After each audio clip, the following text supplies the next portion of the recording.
লন্ডনের নিউহামে স্ট্যাটফোর্ড টাউন হলের সামনে লো ট্রাফিক নেইবারহুড স্কিমের বিরুদ্ধে প্রতিবাদ সমাবেশ অনুষ্ঠিত হয়েছে। ওয়েস্ট হ্যাম পার্কে এলাকার বাসিন্দাদের উদ্যোগে আয়োজিত এই সমাবেশে 2 শতাধিক মানুষ অংশ নেন। প্রতিবাদকারীরা ওয়েস্ট হ্যাম পার্ক এলাকায় নিউহাম কাউন্সিলের LTN স্কিমের আওতায় ক্যামেরা স্থাপন, রাস্তা বন্ধ এবং মডেল ফিল্টারের স্থাপনের বিরোধিতা করেন।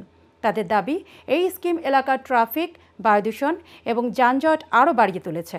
এ সময় বক্তব্য দেন সে নো টু LTN ক্যাম্পেইনের ভারপ্রাপ্ত chairman Zakir Khan, joint secretary Sheikh Halim, secretary Rukon Chowdhury, Riaz Ahmed সহ অন্যান্য নেতারা।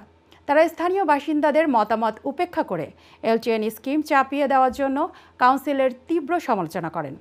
গত 2 সপ্তাহ ধরে চলা এই ক্যাম্পেইনে প্রায় 2400 মানুষ পিটিশনে সই করেছেন। ব্লকেজ করছে বিভিন্ন রাস্তা, হামপাক রোড, তারপরে ফেলান রোড, তারপরে বোল্টন রোড, এগুলো আমরা ঢুকতে পারি না। মার্জির পার্ক আমরা ঢুকতে পারি না।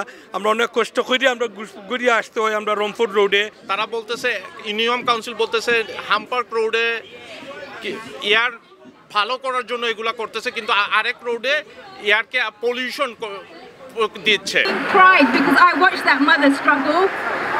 I watched her struggle and I cried myself.